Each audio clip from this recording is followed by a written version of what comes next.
Fils et du Saint-Esprit. Amen. De l'Évangile de Jésus-Christ selon saint Marc, au chapitre 5, au verset 1 à 20. En ce temps-là, Jésus et ses disciples arrivèrent sur l'autre rive, de l'autre côté de la mer de Galilée, dans le pays des Géraséniens.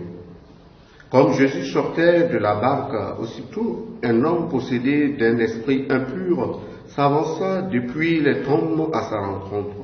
Il habitait dans les tombeaux et personne ne pouvait plus l'attacher, même avec une chaîne. En effet, on l'avait souvent attaché avec des fers aux pieds et des chaînes, mais il avait rompu les chaînes, brisé les fers, et personne ne pouvait le maîtriser. Sans arrêt, nuit et jour, il était parmi les tombeaux et sur les collines à crier et à se blesser avec des pierres. Voyant Jésus de loin, il accourut, se prosterna devant lui et cria d'une voix forte: « Que me veux-tu, Jésus, Fils du Dieu très haut? Je t'adjure, par Dieu, ne me tourmente pas. » Jésus lui disait en effet, « Esprit impur, sors de cet homme. » Et il lui demandait: « Quel est ton nom ?» L'homme lui dit: « Mon nom est Légion, car nous sommes beaucoup. » Et il suppliait Jésus avec insistance de ne pas les chasser en dehors du pays. Or, il y avait là, du côté de la colline, un grand troupeau de porcs qui cherchait sa nourriture.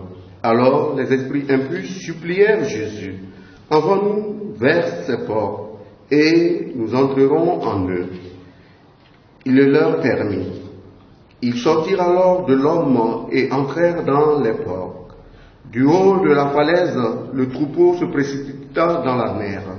Il y avait environ 2000 porcs, et ils se noyaient dans la mer. Ceux qui les gardaient prirent la fuite. Ils annonçaient la nouvelle dans la ville et dans la campagne, et les gens vinrent voir ce qui s'était passé. Ils arrivent auprès de Jésus, ils voient le possédé aussi, habillé et revenu à la raison, lui qui avait eu la légion de démons, et ils furent saisis de crainte. Ceux qui avaient vu tout cela leur racontèrent l'histoire du possédé et ceux qui étaient arrivés au porc. Alors ils se mirent à supplier Jésus de quitter leur territoire. Comme Jésus remontait dans la barque, le possédé le suppliait de pouvoir être avec lui.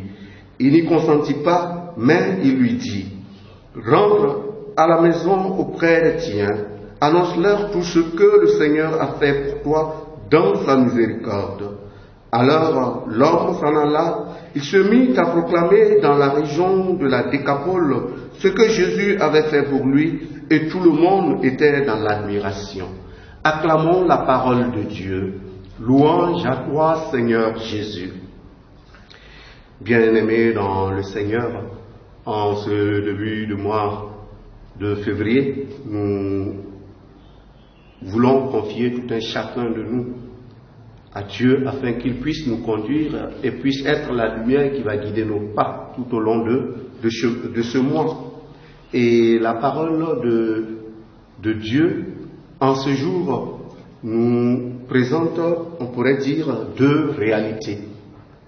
La première réalité, c'est l'autorité et la puissance du Christ.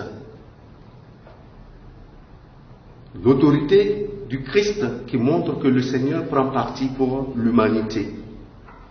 Et la deuxième leçon que nous pouvons tirer de l'Évangile dans le sens de la conduite de notre vie, c'est de se poser cette question qui, à mon avis, est fondamentale.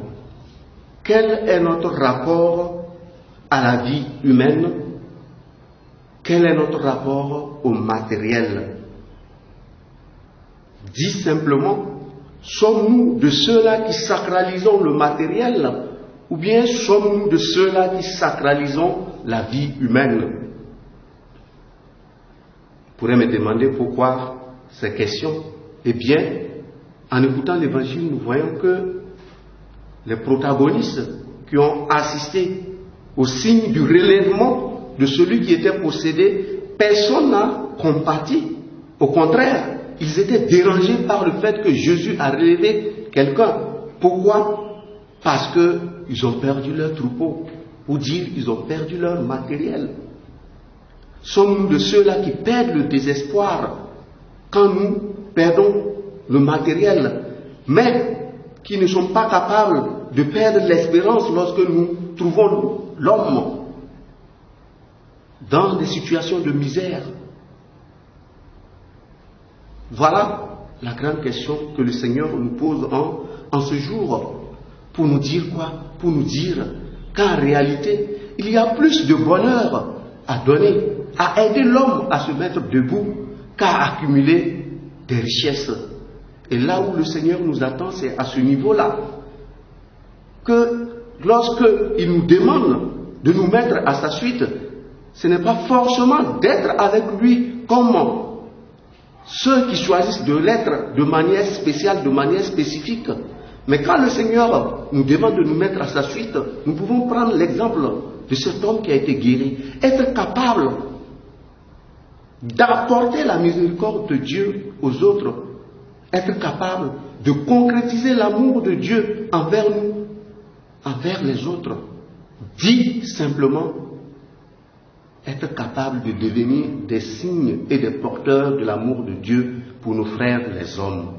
Au cours de cette journée, nous allons demander au Seigneur qu'il nous aide à être plus attentifs à la vie humaine plutôt qu'au matériel, car notre capacité à nous tourner vers l'homme témoigne de notre intimité et de notre attachement au Christ. Loué soit Jésus-Christ.